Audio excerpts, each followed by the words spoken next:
जय मित्रा दोस्तों, आज हम आपको एनालिसिस ऑफ फाइनेंशियल स्टेटमेंट बताएंगे। क्या मतलब वित्तीय विवरणों का विश्लेषण। मतलब क्या, हम तो फाइनेंशियल स्टेटमेंट बना लिए। फाइनेंशियल स्टेटमेंट मतलब क्या, हम क्या क्या बना लिए हैं आपको। एक तो बैलेंस शीट बना लिए हैं, दूसरा आपको income and expenditure income statement बना लिए हैं। हाँ, इनकम स्टेटमेंट बना लिए हैं। उसके बाद आपको क्या हो गया, तीसरा कौन सा, आपको कैश फ्लो पढ़ चुके हैं पिछले वाला वीडियो में, ये कर लिए। इसके आधार पे, इस तीनों के आधार पे जो हम बिजनेस के बारे में जो कुछ आपको ये निकालते हैं कि किस स्थिति में बिजनेस है, उसको क्या बोलते हैं, एनालिसिस। एनालिसिस करना मतलब क्या, स्टडी करना। समझे, एनालिसिस करना, स्टडी करना। मतलब किसी कॉलेज या स्कूल में जाते थे, क्या करते, पहले स्टडी कर लेते थे, कितना परसेंटेज वो लाता है, मतलब बच्चा सब देता है, किस तरह से टीचर है, तो वो क्या हो गया, एनालिसिस करना। समझे, किसके आधार पर, एक बैलेंस शीट, इनकम स्टेटमेंट के अंदर दोनों चीज़ आ जाता है, और कैश फ्लो के आधार पर क्या हो जाता है, आप क्या करिए, एनालिसिस करिए कि ये कंपनी कितना पानी में है। समझे, इसका अर्थ क्या हो गया, एवेल्युएट या फिर एनालिसिस करना किसका, कंपनी का परफॉर्मेंस, मतलब कंपनी किस स्थिति में है, कैसा काम कर रहा है, उसका आपको क्या करिए, इवेल्युएट करिए। समझे, अर्थात क्या, यह कंपनी की बैलेंस शीट आय और व्यय विवरण तथा रोकड़ प्रवाह विवरण के माध्यम से, तीनों के माध्यम से कंपनी के प्रदर्शन और मूल्य का मूल्यांकन करता है कि कंपनी किस स्थिति में है। हमको इस कंपनी में पैसा लगाना चाहिए कि नहीं लगाना चाहिए। समझे, अगर लगाएंगे तो फ्यूचर में ये पैसा दे सकता है कि नहीं दे सकता है। किसके आधार पे हम लोग निर्णय लेते हैं, तो इस तीनों के आधार पे लेते हैं निर्णय। समझे, कि मेरे लिए कंपनी अच्छा है या खराब है, किस स्थिति में लेते हैं, इस तीनों के आधार पर लेते हैं। ठीक, वही होता है एनालिसिस करना, स्टडी करना। कोई भी आदमी जब पैसा लगाने लगता है तो क्या कर देता है, आइए, तो आपको उससे पहले क्या करता है, आपको एनालिसिस करता है। या फिर पैसा लगाने में बहुत सारा होता है, कर्जा भी दीजिएगा ना आप किसी कंपनी को, तब पर भी आपको एनालिसिस करिएगा, अच्छा ये हमको कर्जा लौटा सकता है कि नहीं, पिछला जो आदमी दिया था उसको लौटाया कि नहीं। ये क्या होता है, एनालिसिस करना होता है, मतलब क्या, स्टडी करना। समझ गए। देखिए अब आपको इसका फीचर्स, विशेषता आपको जो है ना सिर्फ समझने वाली बात है। क्या होता है, पहला, ये तो सिंपल और अंडरस्टैंडिंग वे है। सही बात, आपको बैलेंस शीट दे देगा ना, फाइनेंशियल स्टेटमेंट दे देगा ना, जिसके अंदर बैलेंस शीट सब रहता है, ये आपको इस तरह से दिखेगा यार, आपको समझ ही में नहीं आएगा क्या एसेट है, क्या लाइबिलिटी है, क्या आपको डेटर है, क्या बिल्स रिसीवर, मतलब कुछ समझ से बाहर होगा। लेकिन आपको यही जो आपको एनालिसिस करके दे देगा कि देखिए इस साल, मतलब 2000 मान लीजिए कि 2022 में क्या किया, कंपनी 5 लाख का प्रॉफिट कमाया। 2021 में वो कंपनी 3 लाख का कमाया था। समझे, आज 2023 में आपको अभी तक कितना हुआ, 4 लाख कमाया है सिर्फ। तो हम ये समझ ले, अच्छा ये बात है कि हमको लग रहा है कि फ्यूचर में भी 6 महीना बाद ज़्यादा प्रॉफिट कमाएगा। क्या होता है, ये एनालिसिस करके दे देगा, तो एकदम सिंपल और अंडरस्टैंडिंग वे है, मतलब एकदम आसान तरीके से कोई भी समझ सकता है। ठीक, ये बहुत बड़ा फायदा होता है, सिंपल एंड अंडरस्टैंडिंग वे है इसका। दूसरा, इसके द्वारा जो कंक्लूजन निकाला जाता है, मतलब निष्कर्ष जो निकाला जाता है कि हमको क्या करना चाहिए, क्या ना, वो उसके आधार पे हम निकाल सकते हैं एनालिसिस करके। तो दो इसका फीचर्स देखिए, पहला क्या, वो तो सिंपल रहता है, मतलब सिंपल रहता है कि कोई भी समझ जाए, इतना सिंपल रहता है। किसी को भी, मान लीजिए कि अगर कॉमर्स का स्टूडेंट नहीं है, फिर भी आपको बता दीजिएगा कितना का प्रॉफिट कमाता है, इतना कंपनी कर्जा लिया है, तो उसको समझ में आ जाएगा, एकदम सिंपल। एनालिसिस मतलब सिंपल। और दूसरा आपको क्या रहता है, आपको दूसरा कि इसके आधार पे हम ये कंक्लूजन निकाल सकते, निष्कर्ष निकाल सकते हैं कंपनी अच्छा है कि खराब है। तो दो इसका विशेषता आपको ध्यान में रखने की जरूरत है। इसका इंपॉर्टेंस बहुत ज़्यादा इंपॉर्टेंट है कि मतलब इसका क्या क्या एडवांटेज, मतलब क्या लाभ है। अगर मान लीजिए एनालिसिस करने से हमको क्या लाभ होगा, समझे, तो वो देखना है कि क्या क्या लाभ होता है इसका एनालिसिस करने से, साइंटिफिक डिसीजन से। पहला क्या होता है आपको, साइंटिफिक डिसीजन, अर्थात क्या हुआ, डिसीजन जो लेते हैं साइंटिफिक कब होगा कोई भी चीज़, जब वो फैक्ट के आधार पर रहेगा, या दूसरा क्या रहेगा, या तो फैक्ट के आधार पर रहेगा या आपको सिस्टमेटिक वे पर रहेगा, तो उसको हम क्या कहते हैं, साइंस कहते हैं। क्या, कोई भी चीज़ आप मान लीजिए फैक्ट के आधार पे हो या सिस्टमेटिक वे में रहो, उसको हम क्या कर सकते हैं, साइंस कंसीडर कर सकते हैं। ठीक, तो ये क्या रहता है, हम जो एनालिसिस करते हैं वो आपको फैक्ट के आधार पे रहता है, कुछ ना कुछ फैक्ट रहता है, कुछ ना कुछ आपको कन्वेंशन रहता है, कुछ ना कुछ आपको ये कॉन्सेप्ट रहता है। तो ये इस कारण से ये क्या हो गया, किस वे का हो गया, साइंटिफिक वे हो गया इसका। तो पहला तो ये आपको इंपॉर्टेंस हो गया कि ये साइंटिफिक डिसीजन होता है, हम जो डिसीजन लेते हैं वो साइंटिफिक डिसीजन रहता है, पुराना डिसीजन टाइप का नहीं रहता है। समझे, साइंटिफिक डिसीजन रहता है, क्यों, क्योंकि कुछ ना कुछ कॉन्सेप्ट, कुछ ना कुछ आपको रूल रेगुलेशन फॉलो करके बनाया रहता है फाइनेंशियल स्टेटमेंट। समझे, तो ये साइंटिफिक डिसीजन रहता है, मतलब वैज्ञानिक निर्णय, अगर हम निर्णय लेते हैं तो वो वैज्ञानिक निर्णय होता है। पहला तो ये हो गया इसका इंपॉर्टेंस, लाभ। समझे, कि वित्तीय विवरण के विश्लेषण से जो निर्णय प्राप्त होता है, जो हम निर्णय प्राप्त लेते हैं, जिसे इसके आधार पर निर्णय जो लेते हैं, वो आपको तथ्य पर आधारित रहता है, समझे, फैक्ट्स के पर आधारित रहता है, कुछ ना कुछ रूल रहता है, कुछ ना कुछ रेगुलेशन रहता है, इसलिए यह साइंटिफिक डिसीजन है, समझे। अगर किसी भी चीज़ में रूल रेगुलेशन फैक्ट वगैरह रहेगा या सिस्टमेटिक वे रहेगा तो वो साइंटिफिक होगा, समझ गए, इसलिए यह भी साइंटिफिक है। फिर देखिए आपको दूसरा, आपको अनबाइस्ड डिसीजन। अनबाइस्ड मतलब क्या हो गया कि पक्षपात नहीं, समझे, नेपोटिज्म टाइप का नहीं, पक्षपात नहीं रहना चाहिए, इसमें नहीं रहता है।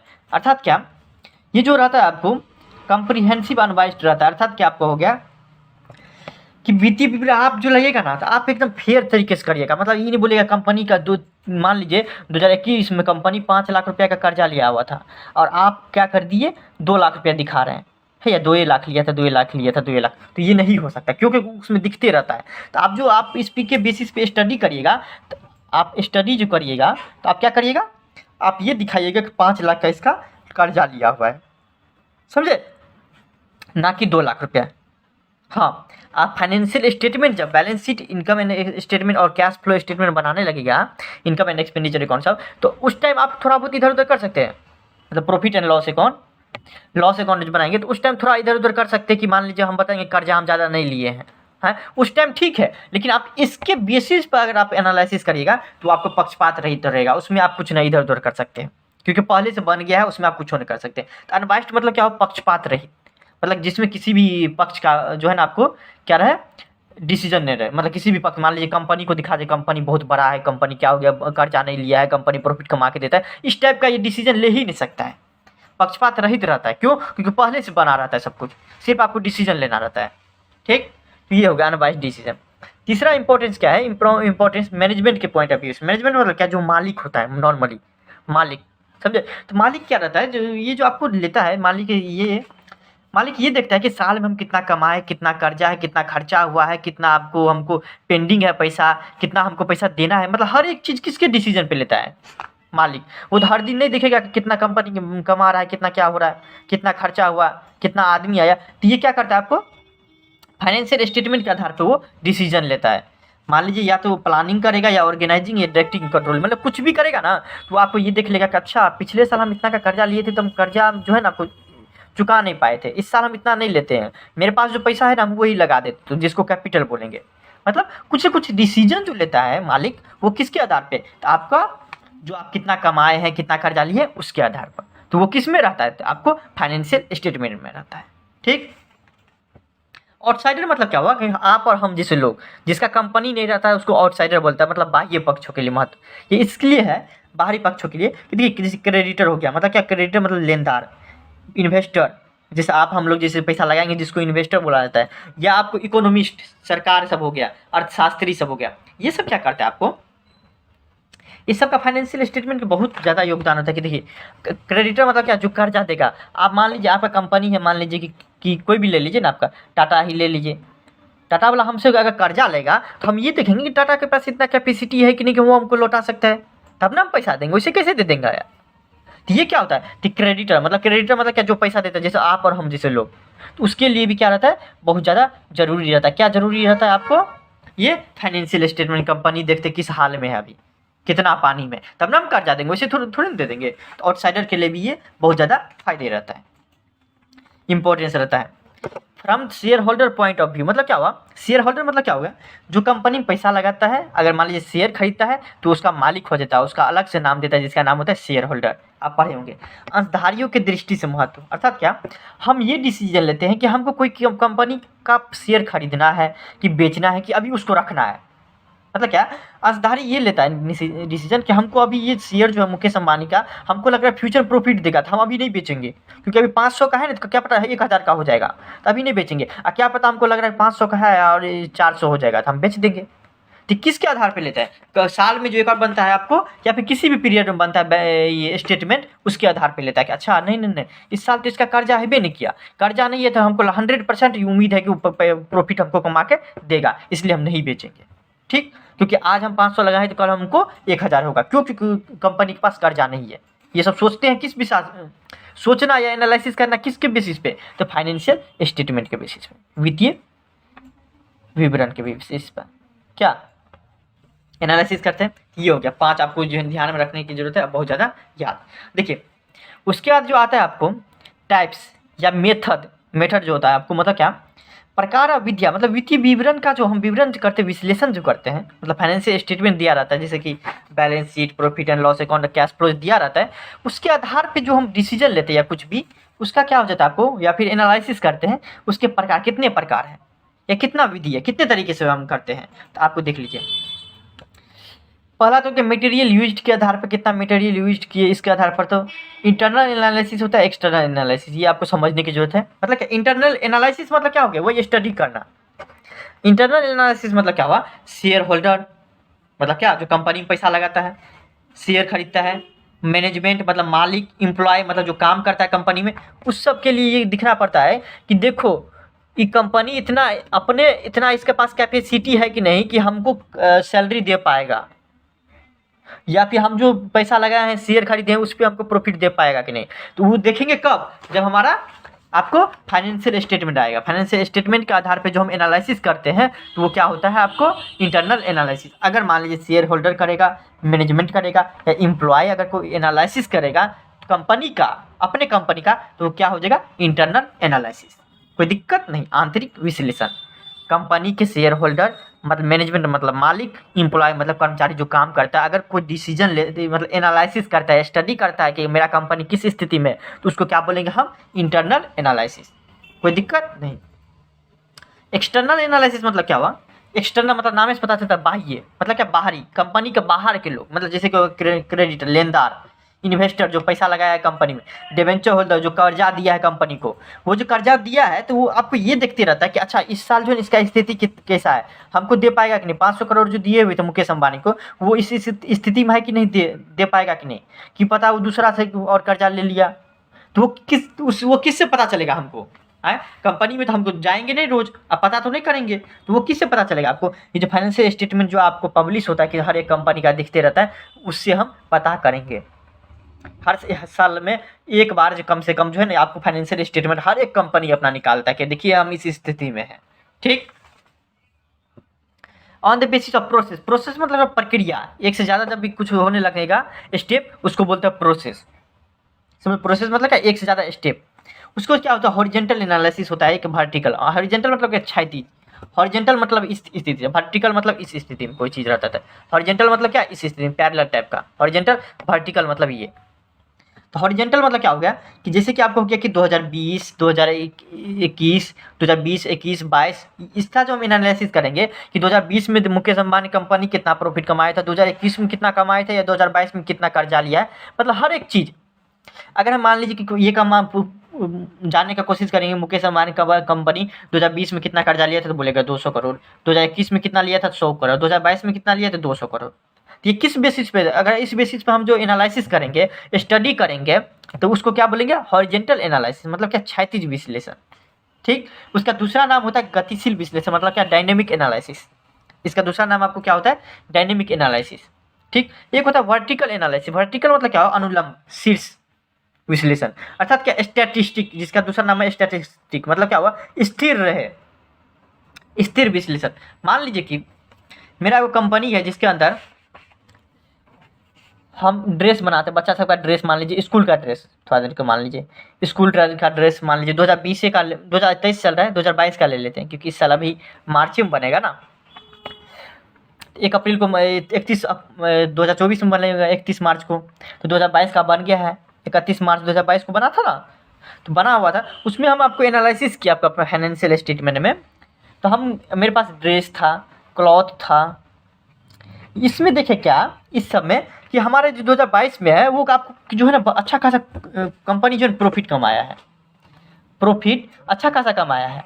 और मेरे पास दूसरा चीज़ भी था ये आपको कंपनी में, जैसे कि मान लीजिए कि दूसरा चीज़ क्या हो सकता है आपको शूज, शूज मतलब क्या होता है जूता, समझे, जूता हो गया, या फिर आपको मान लीजिए कि जूता ले लीजिए, या फिर मान लीजिए कि आपको टाई वगैरह सा, समझे, तो क्या हो जाएगा ये, तो इस सब हम देखें क्या हमारा सेल्स जो है ना कम हो गया, ये हमारा क्या हो गया, इस सब हमको लॉस हुआ है। तो ये जो हम अपनी कंपनी में जो आपको देखिए 2-3 जो कंपोनेंट रहता है, उसमें किसी साल का हम जो ये आप कंपेरिजन करते हैं या एनालिसिस निकालते हैं, किस बेसिस पे इसका कम हुआ है या किस बेसिस पे इसका बढ़ गया है, तो ये क्या होता है आपको ये हो जाता है आपको वर्टिकल एनालिसिस।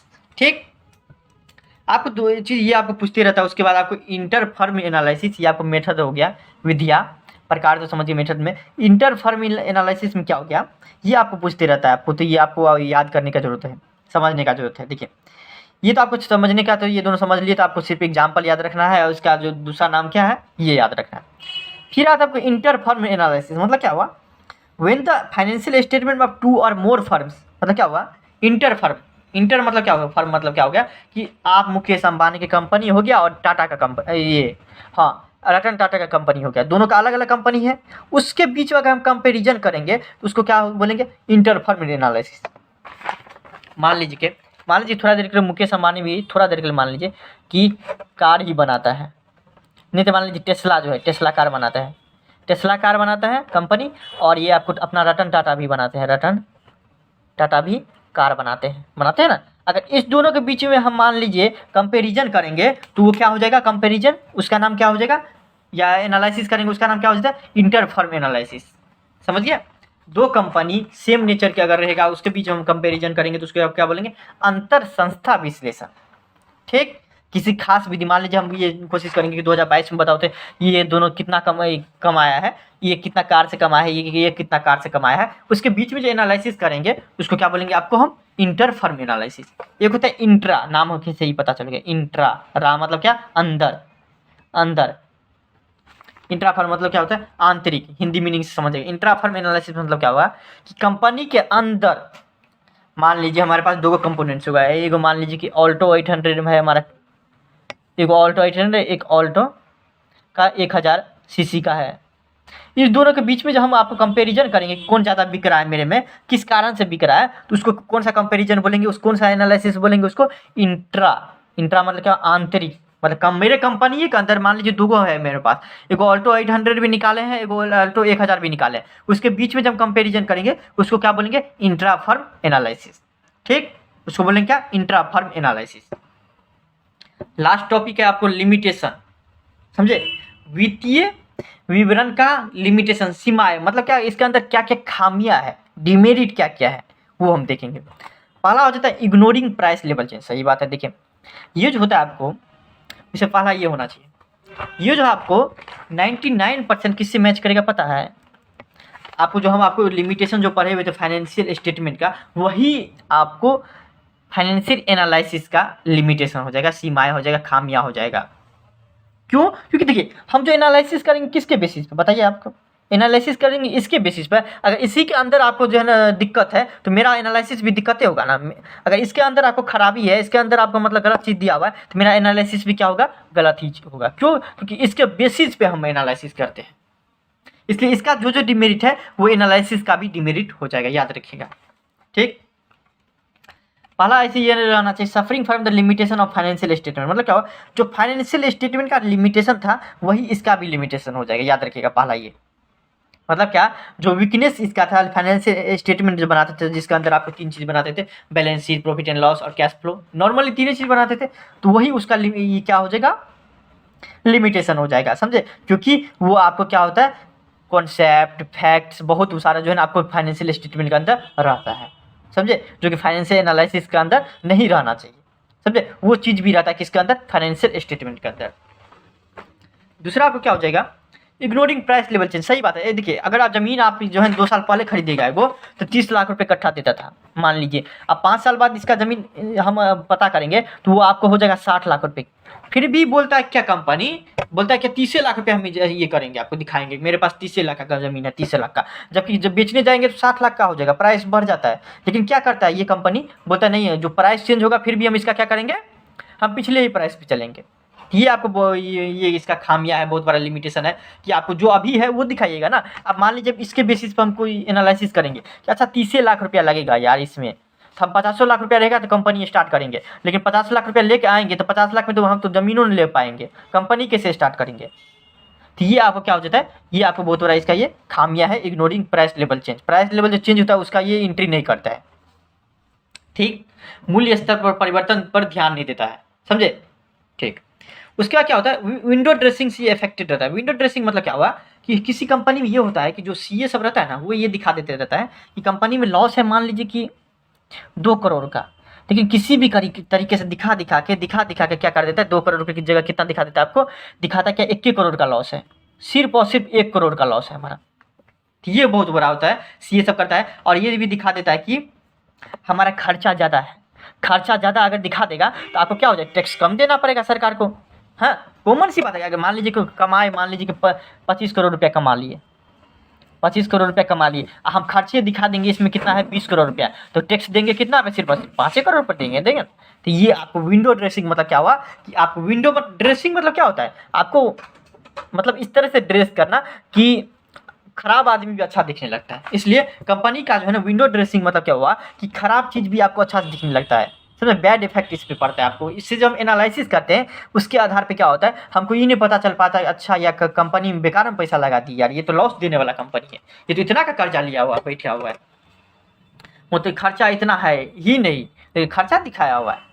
ऊपरी दिखावटी से ये रहता है, ऊपरी दिखावटी दिखाते रहता है कि मान लीजिए कि इतना खर्चा है हमारे पास, इतना कमा लिए हैं, इतना कमाते हैं, आपको भी कंपनी में लगाइएगा पैसा तो क्या हो जाएगा, ये नेटवर्क मार्केटिंग टाइप का हो जाएगा, समझे। ऊपरी दिखावटी से प्रभावित कर देते रहता है सबको, समझे, कि 6 महीना काम करिए आपको क्या कर देंगे, BMW ले लीजिएगा, ये क्या हो जाता है, ऊपरी दिखावटी हो गया। इस तरह से आपको बैलेंस शीट बनाया जाता है, समझ गया। तीसरा क्या होता है, क्वालिटेटिव एस्पेक्ट, वही आपको जो फाइनेंशियल स्टेटमेंट में देखे हुए थे, अर्थात कि एनालिसिस जो करते हैं उसके आधार पर कौन बंदा के अंदर कितना स्किल है, कौन पैसा लगाया है, या फिर मान लीजिए कौन जो है आपको ये कंपनी चला रहा है, कैसा स्किल आपको एम्प्लॉय है, ये सब आपको क्या करते हैं फाइनेंशियल स्टेटमेंट नहीं दिखाता है, जिसके आधार पर क्या कर देते हैं हम भी जो एनालिसिस करते हैं उसके विरुद्ध करते हैं। अब वो चीज़ है ही नहीं तो हम क्या करें। अब मान लीजिए मुकेश अंबानी में हमको पता करना रहेगा कि किस तरीके हम ये दिखा सकते, मुकेश अंबानी के बारे में पता कर सकते, कंपनी के बारे में कितना कमाता है या कितना लॉस है, कितना आपको ये है, ये नहीं पता कर सकते मुकेश अंबानी का नेचर कितना है, एग्रेसिव है कि आपको बहुत दयालु है, ये सब नहीं पता चल पाता है। या फिर मान लीजिए उसका कर्मचारी है, काम करने वाला है, इसके नीचे में लाखों आदमी काम करता है, उसके बारे में आपको नहीं पता चल पाता है, कितना स्किल्ड है कितना अनस्किल्ड है, तो वो पता नहीं चल पाता है। ठीक, बड़ा कंपनी में थोड़ा बहुत पता भी चलता है, छोटा छोटा कंपनी में नहीं चलते रहता है। तो ये क्या होता है, इग्नोरिंग क्वालिटेटिव एस्पेक्ट, समझे। उसके बेसिस पर हम डिसीजन लेंगे तो क्या हो जाएगा, कंपनी एकदम बर्बाद हो जाएगा, मतलब सॉरी मेरा पैसा तो लगाएंगे, मेरा पैसा बर्बाद हो जाएगा। अंतिम है आपको डिफिकल्टी इन फोरकास्टिंग, सही बात है आपको, हमको जो आपको पूर्वानुमान लगाने में बहुत ज़्यादा कठिनाई होता है आपको, क्यों, क्योंकि देखिए कंपनी में क्या रहता है, आपको 100% सही नहीं डाटा रहता है कि ये जो कंपनी दिया हुआ 100% हम इतना कमा रहे हैं इतना नहीं, तो 100% डाटा उसका सही नहीं रहता है। उसके आधार पर हम तो अनुमान चलो थोड़ा बहुत लगा भी लेते हैं, लेकिन 100 देखिए कंपनी में देखिए जैसे कोई पैसा लगाता है शेयर मार्केट में, क्या होता है 100% उसको प्रॉफिट होता है, नहीं ना, पैसा ना कुछ डूब जाता है।